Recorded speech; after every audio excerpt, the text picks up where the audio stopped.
Let's imagine you have around 535,000 euros or dollars to spare to buy a vehicle. What about this one, the Rolls-Royce SPECTRE? In this review here with Thomas Nautical, we're going to find out electric and Rolls-Royce. Does it match or not? Follow me on this tour with the driving part in 4K, full screen, full length. Let's go with the widest front grille for a Rolls-Royce ever. In our initial review, people couldn't believe that actually, but it is true. It has never been that wide. Usually they are also then a little bit higher, maybe therefore they appear more prominent, but it is indeed very wide. And also it has this aerodynamic performance. You can see here, these fins go that way, these go this way. This is also enhanced. Even the Spirit of Ecstasy, she has been enhanced, that it's a little bit more aerodynamic actually. Disappears when you close the vehicle. The headlamps are split. There's also some traditional design thing here. The daytime running light in the top part, the main headlamp unit in the lower part, and this purple vehicle color. You can get it actually for the whole vehicle, but you can also get it in this special so-called Allure trim. It's like a pre-spec, and then it has these silver inlets here. Turning indicators here, replacing the daytime running light in the top bar. That looks quite cool, doesn't it? This color here, by the way, called Twilight Purple. That's the correct color name. As for the wheels, they also carry the Twilight Purple vehicle color. That's cool. And of course, the Rolls-Royce logo always stays upright. These here are winter tires with 22-inch wheels. But usually you can get up to 23-inch wheels. Also the largest wheels that are ever built yet in a Rolls-Royce. And also the largest ever doors, 1.5 meters. And you'll also see it soon when we go to the interior here. Suicide opening, this will be very spectacular. More of that very soon here, electric closing as well. The length is 5 meters 45 or 215 inches. And you can see this really stretched shape. And it's basically replacing the Phantom Coupe in a way. The first ever electric version here, of course, soon to the battery effects and so on. Rear axle steering you also get with this one. It means that the rear wheels turn in the opposite direction than the front wheels. So it's kind of faking a shorter wheelbase for a better maneuverability. Does it have a frunk or not? Considering this large, long hood, it needs to have a frunk, doesn't it?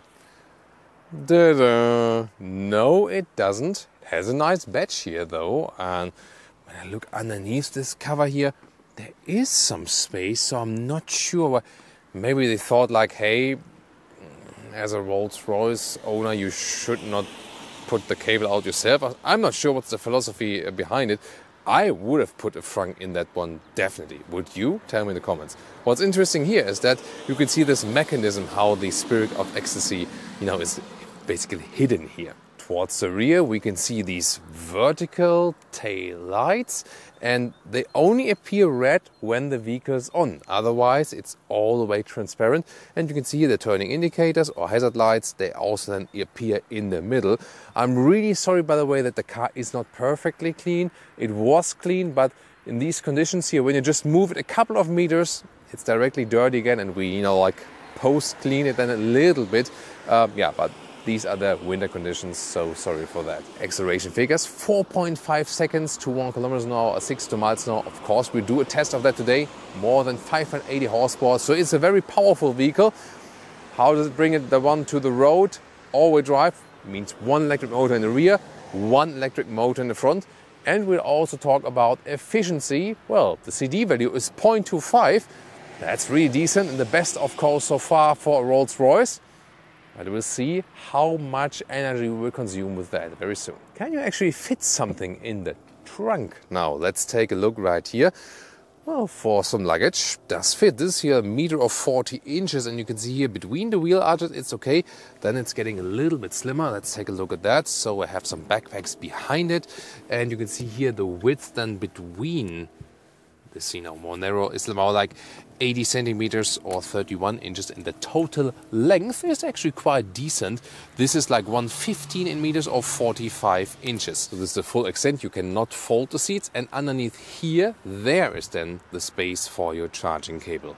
Oh, and look at that here. That's a cool feature. Here, this way, it folds down, but then when you put it all the way up, like this, there's a magnet that's holding this one here in place. That's a cool feature. I would love to see that one also in other electric vehicles. Well, and this is supposed to be the largest charging flap we know around, and that's a nice cover here. AC/DC charging, 195 kilowatt is the peak, and 10 to 80% state of charge in an optimum case 34 minutes. Battery size 102 kilowatt hours net, and the average consumption we can score, I can already tell you that right now, is around 27 kilowatt hours on 100 kilometers. That's 2.3 miles per kilowatt hour, meaning with this capacity here, real world range something around 400 kilometers or 250 miles, a little bit better in summer, a little bit worse in winter time. Key fob here, top part, this triangle to open, Rolls-Royce logo to close, and then question of today, this stop button, so to speak. When I press this one,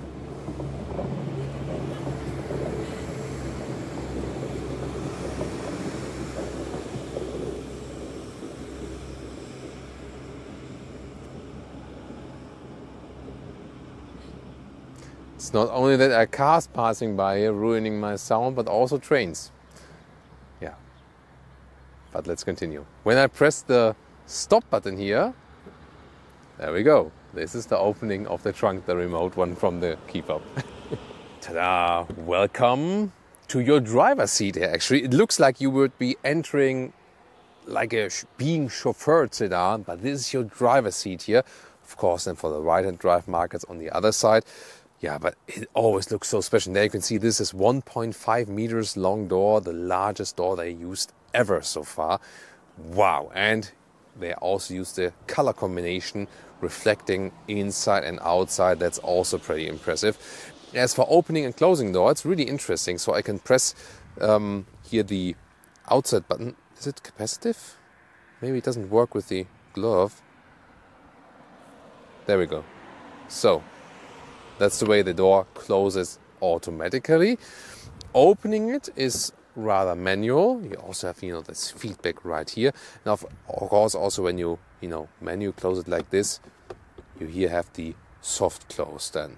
Needs to be there for the Rolls-Royce, doesn't it? There are also other ways to close the door. I can also show that to you. So I get inside. Shoe tap, if it makes sense today. So I just hit the brake actually, and when I hit the brake, we know it from Tesla for example, then the door is closing. I can also stop it in between or then complete the process like this. And what's also interesting, when I use the door handle, and now I am using the door handle one more time, and you can see it's kind of like an exit help. See here? I pull the door handle. Maybe like not from there. Let me close it again a little bit. Here, there you can see. Now I pull the door handle and the door is opening. Not very intuitive, but still nevertheless very interesting. And from that perspective, I can also pull out the umbrella right here. It's actually a pretty long, proper one. And yeah, it's also a very, oh, look at that. Yeah, even like a small symbol there to show you what you need to do, and then you can put it in like this again. Heard that clicking sound? One more time. Beautiful. Another possibility to close the door is here in the middle console. I could pull these buttons, but then Leah would get a problem right now, being pushed away by the door. Shall we try it? Yeah? Shall we try it? There we go. Just I actually meant if we should try to push her away by the door, but I think she didn't get that. I wanted to try the door with you actually, if it really hurts or if there's like a safety mechanism inbuilt. Do you dare? Let's see. Whoa! Whoa, that's powerful. Oh my God. Okay. So, yeah. Not to be recommended. Didn't expect that. Well, what else? What about the star ceiling? Different topic. Yeah. Oh my God, I'm so sorry for that. Okay, here then with 189, 6 still a lot of headroom left. And this beautiful star ceiling there. Wow. That's amazing. You can also tune it down, and I hope to get some shots at the darkness for the, a little bit more spiced up life. You can see here this is like a 2+2 seater concept. So when I'm sitting right here or Leah's here on the passenger seat, there's not much space left for the rear seats. Nevertheless, we will test it very soon. First look here at the interior. I love that matte wood inlet here. That is beautiful.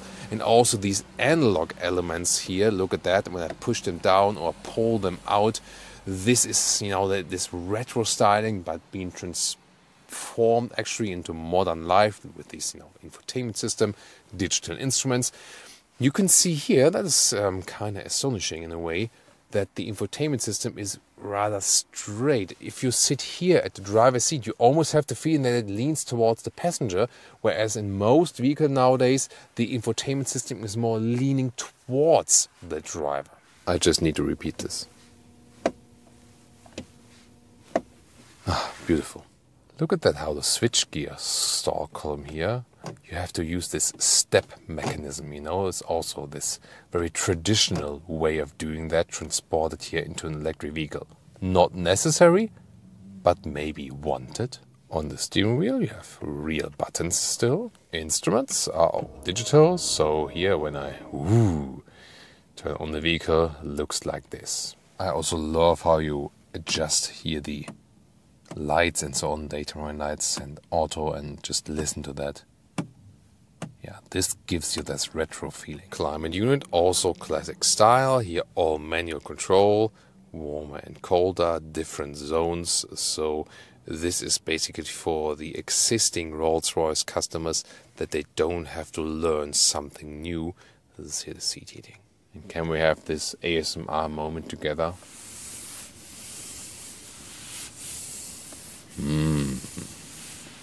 Same goes for the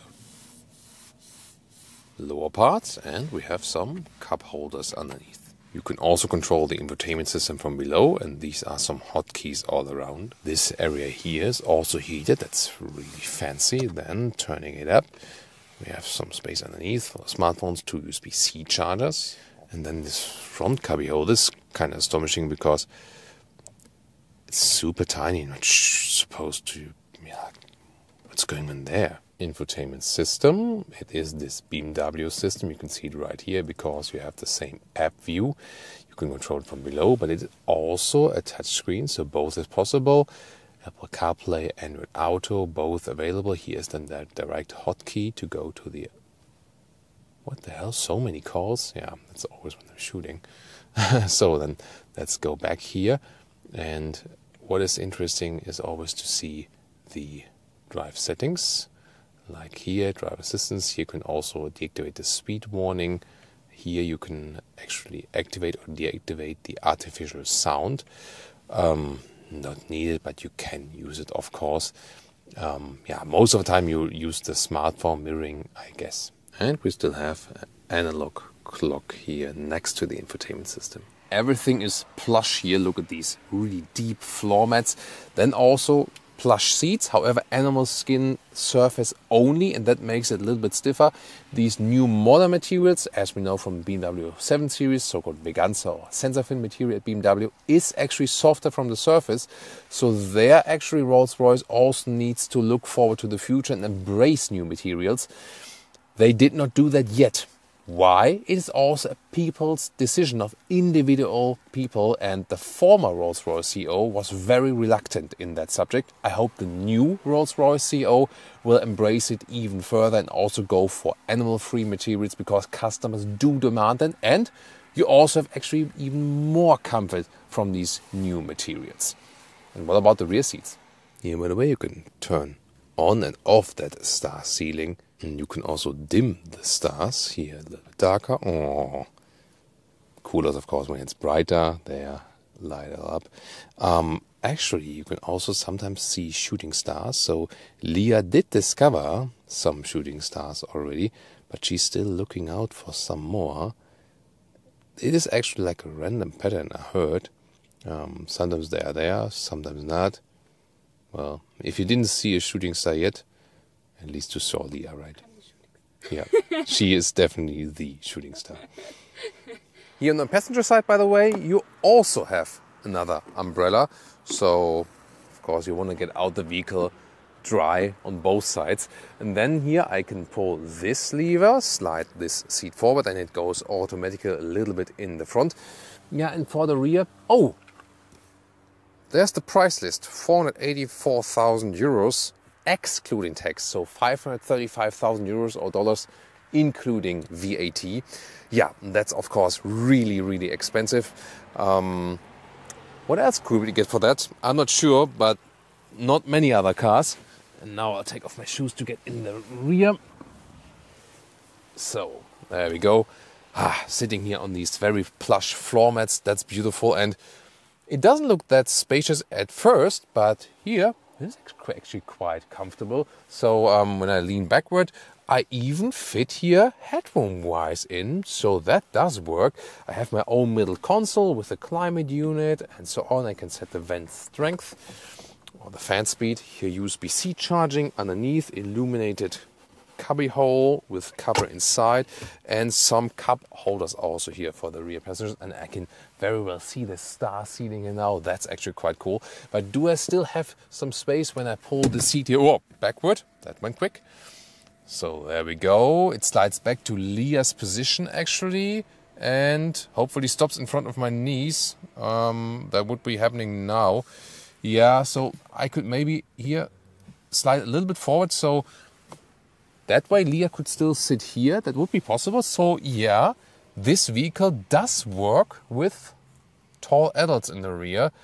Not exactly on the driver's seat, maybe when I'm driving, but yeah, more or less you can fit 4 tall adults in here, you know, with some legroom restrictions than for the rear seats. But it's more comfortable than it might appear, because it's not the focus of this vehicle to have chauffeur or being chauffeured comfy in the rear.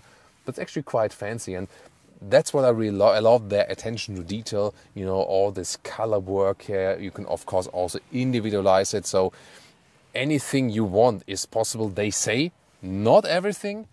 By the way, here you also have your own rear window right here. You can control from here. That's actually quite nice. Hello. Let's go.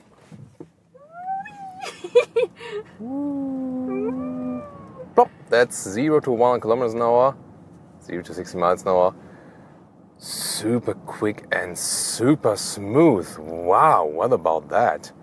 4.5 seconds is the official figure. We have to check it out. Or you can rewind and check out in the time code in the video if that was actually achieved or not. Wow. Yeah, you also heard the Leah meter. Always the most beautiful thing about accelerations here in Autogefühl, of course. Wow. And I mean, yeah, it was super quick. And due to this all-wheel drive, you know, like one electric motor in front, one in the rear, you also have this distribution. You still have a rear wheel bias, yes. But to me, the coolest thing was, not sure if you also felt it that way, Leah, it was so smooth and silent at the same time, you know. So, wow, that is crazy. And now we're driving 1 kilometers an hour, 60 miles an hour. It's like nothing. You feel you oh my God, that was you made me know that there are these automatic traffic information that sometimes pop up. Then, yeah, that was actually, it was like scripted, you know, because I was so in this mood. Oh my God, that's so silent. And then like the radio traffic warnings, like, oh my God, I have to die, you know. So yeah, that actually proved my point. It is so silent and relaxing now. I mean, outside, obviously very unpleasant. We are around the Tegernsee area here today, so lake south of Munich in Germany. And it's very cold outside. It's just like about freezing temperatures. And you saw here some like rain, hail mix or something. But it's just super relaxing. The suspension is evening out everything very, very well. The car stays level and the wheels are just moving underneath. 22-inch wheels mounted here. 23-inch would be with the summer tires on this vehicle, but we have winter tires here, so here then it's a little bit softer. Yeah, but this smoothness, silent noise insulation, and the suspension work. This is the most special thing about this vehicle, definitely. How it feels like as a passenger? Very nice. Yeah. Leah loves it. I love it. Yeah, she loves it. Like cool, smooth experience. Of course, being like a traditional Rolls-Royce, at the same time, you have this really large steering wheel. Of course, today there is no mechanical need for that. You know, they used to be that large that you could also really physically move the vehicle, move the wheels on the ground. Nowadays, with all this electric help, it's not really needed, but they still do it for these traditional reasons. Of course, moving that vehicle here in a more agile way, I would say it would be better if it would be smaller. Then again, you have this, this retro effect. The same way also here with the stall column, which is a separate switchgear here, it also has this retro effect. But here, like from the, concise behavior, you see here every small movement is directly transported onto the road. I like that. So that is actually quite cool. And if we move a little bit quicker, it feels, considering the size and weight of the vehicle, actually quite agile. It's also not leaning too much. So if we would think about other Rolls-Royce rear driven, then if I would do like something like this, they would start to shake more or less, you know what I mean? But here, electric vehicles, center of gravity is really low. The chassis is also stiffer than ever, like 30% stiffer than the other Rolls-Royce model you could compare. And you really feel that. So yes, it is super comfortable and smooth, but at the same time, it is also the sportiest Rolls-Royce ever to me. You have that weight from the battery, but then again, the combustion engine models by Rolls-Royce were also always super heavy. So here it's more about that the center of gravity is lower, and that's why it just feels sportier. And of course, here with that power, for example, like 70 to 100, you just... That's it, it works so effortless. And by the way, you see it all on camera? See it here from there you see the suspension is, really soft. You see this shaking up effect in the lateral sense. Also when when I'm applying the brake here, you can see that not as much, of course, as when I'm accelerating. Yeah, but that's also really impressive. Turning indicator sound is funny, right? It's a very unique one, for sure. Yeah, I have to get... Maybe I'll drive further, because there's unlimited speed on my acceleration.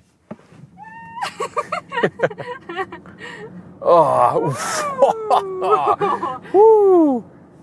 Yeah, I mean, in a way, you have some kind of extra... Yeah, I felt that too now. Because I think, the road was going slightly uphill as well, and then we were leaning behind. Super interesting. Wow. I mean, when such heavy weight is being moved, actually, it also creates some kind of special effect, So, yeah. Then here, by the way, you can also set cruise control. So you have modern assistance systems. So that here at the left side of the steering wheel, you can pick between the distance control and the assisted driving. And then, of course, also adjust the speed here with plus and minus. And then we are also, let's see, the active lane keeping assist. Here we are being kept in the lane. There we go. Also in a rather smooth process. It's actually very good.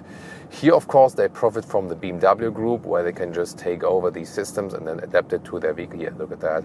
Also slide bend, but it is very well done. It also, once again, fits this super smooth scheme of the vehicle. Usually when we do these accelerations, we put in a sport mode first. That is not happening here because there is no sport mode, and that is also intentional. You have the drive, you have the reverse, and the only thing you can actually do is here the B mode. That is for more recuperation. So here, when I lift my foot off the throttle, I have a stronger recuperation. It's also beautifully done how in these digital instruments I see these sparkling stars in the area where the actual arrow is. That is a beautiful detail. That's what I love about this vehicle, that it pays actually even more attention to details. That's really astonishing. And here, B mode off, and then in the D mode, when I lift my foot off the throttle, there's just some. For real? About that. I mean, that's also the thing about driving a Rolls-Royce. You do not have to be the quickest and the fastest on the road all the time. If someone, overtakes you, also in some more or less critical situations, you just say like, whatever, just keep driving, and you just relax, and that's it. So this level of sophistication that also calms you down in a way in traffic and so on. Of course, thinking about rather narrow city traffic, that would not be something that could calm you down. That would, of course, be rather the opposite. So you can't deny that fact. Also, this, when you think about the traveling feeling, the look to the front here, like the windshield is really, really narrow. So you can't see too much, but of course more than enough. Also this, to the sides and so on. Just this side window here, of course, since, being a coupe, you have good view, but the other views are somewhat limited, of course. Oh, radar control, that's our sign to reduce the speed. Always have to pay attention to that. But I also want to turn the car around to show you the rear axle steering. So this is a good situation in here. So now when I turn it all the way in, look at that. I mean, it's a large vehicle, long wheelbase, and here rear axle steering. So the rear wheels turn in the opposite direction than the front wheels, and therefore we could easily do this U-turn here now.